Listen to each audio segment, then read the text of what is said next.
Hello student, this is Manish Gupta और मेरे YouTube channel maths easy learning by Manish Gupta में आप सभी का फिर से स्वागत है। ओके स्टूडेंट्स, आज का वीडियो स्टार्ट करने से पहले एक इम्पोर्टेंट चीज स्टूडेंट्स, यदि आप मैथ्स से रिलेटेड आपको कोई भी क्वेरी या प्रॉब्लम होती है या डाउट आता है तो आप मुझे अपनी प्रॉब्लम मेरे कमेंट बॉक्स में, नीचे कमेंट बॉक्स में मेरा शेयर कर सकते हैं या फिर पर्सनली मुझे मेरे व्हाट्सएप नंबर पर भी आप उस प्रॉब्लम को शेयर कर सकते हैं। ओके स्टूडेंट्स, चलिए आज का वीडियो स्टार्ट करते हैं। स्टूडेंट, आज के वीडियो में हम यूनिवर्सल सेट और सम ऑपरेशन ऑन सेट के बारे में डिस्कस करेंगे। ओके स्टूडेंट, तो आइए जानते हैं यूनिवर्सल सेट क्या होता है। A set which contains all the given sets under consideration is called universal set. It is denoted by capital U. Okay student, हमारा एक सेट है जो बाकी के दिए हुए सेट्स को कंटेन करता है। मतलब हम ये बोल सकते हैं कि जो एक सेट है वो बाकी के दिए हुए सेट्स का एक सुपर सेट है। बाकी के दिए सारे सेट्स का एक सुपर सेट है, तो उस सेट को हम यूनिवर्सल सेट बोलते हैं। फॉर एग्जाम्पल, जैसे हमारे पास एक सेट है ये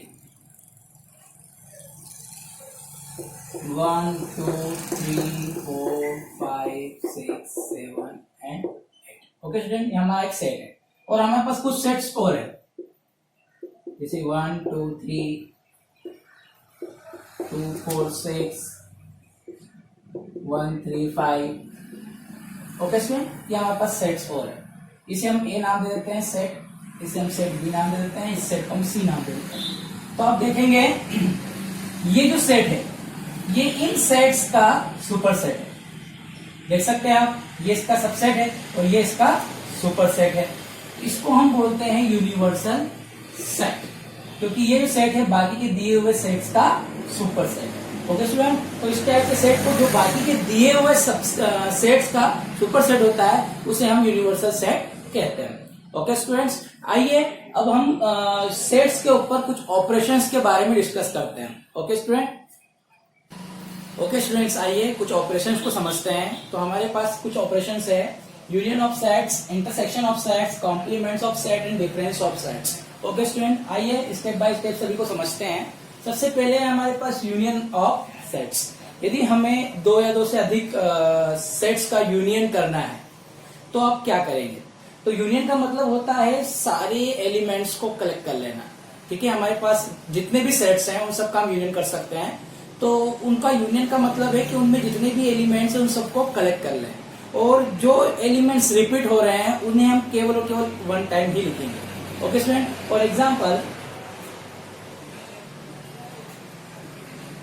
एग्जाम्पल हमारे पास दो सेट है। एक सेट है ए 1 2 एंड 3 और एक सेट है बी जिसमें हमारे पास 2 4 और 6 है। ये दो एलिमेंट्स। ओके स्टूडेंट, और हम चाहते हैं कि हम इन दो सेट्स का यूनियन फाइंड करें। ओके, तो यूनियन को हम सिंबॉलिकली इस प्रकार से लिखते हैं, A union B. Okay student, union को हम इस प्रकार से लिखते हैं, A union B. A union B, A union B का मतलब होता है ए और बी के सारे एलिमेंट्स को कलेक्ट कर लेना और जो एलिमेंट रिपीट हो रहे हैं उनको वन टाइम ही लिखना। फॉर एग्जाम्पल, जैसे देखिए आपको कलेक्ट करना है, मतलब आप सभी को कलेक्ट कर लीजिए। 1 2 3 ये सारे आ जाएंगे यूनियन में। ओके, और 2 4 6 भी आ जाएंगे, बट 2 जो है वो ऑलरेडी आ चुका है इसलिए इसको हम डबल से नहीं लिखेंगे। ओके, यहाँ पे हम लिखेंगे 4 एंड 6। तो आप समझ सकते हैं ए यूनियन बी में ए और बी के सारे एलिमेंट्स आ गए। अगर आप देखेंगे ए के सारे एलिमेंट्स में है तो बिल्कुल है 1 2 3 इसके सारे एलिमेंट आपको यहाँ मिल गए। और अगर हम बात करें ए यूनियन बी में बी के एलिमेंट देखिए तो बी में कौन है 2 4 6, यहाँ पे 2 4 6 भी आपको दिख रहा है। तो ये होता है ए यूनियन बी। ओके, आइए अब समझते हैं ए इंटरसेक्शन बी को। ओके, ए इंटरसेक्शन बी का मतलब होता है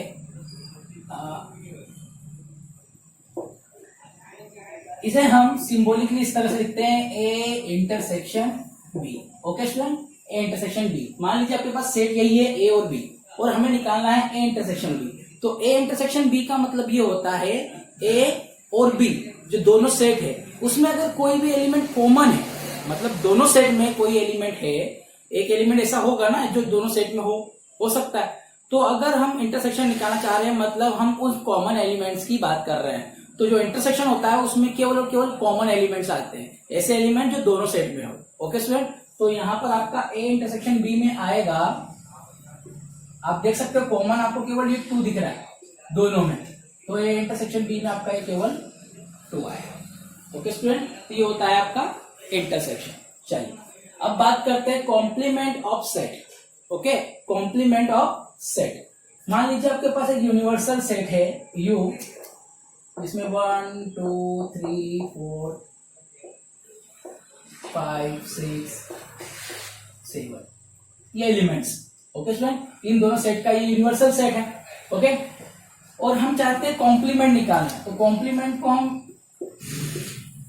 ए डैश, ठीक है, जैसे हम सेट ए का कॉम्प्लीमेंट निकालना चाहते हैं तो उसको हम ए डैश बोलते हैं, या फिर ए कॉम्प्लीमेंट बोलते हैं, या फिर हम बी का निकालना चाहते हैं तो उसको हम बी कॉम्प्लीमेंट इस तरह से लिख सकते। ए कॉम्प्लीमेंट में क्या है, ए कॉम्प्लीमेंट में ए की जो एलिमेंट्स है उन एलिमेंट्स को छोड़ के यूनिवर्सल सेट के सारे एलिमेंट आते हैं।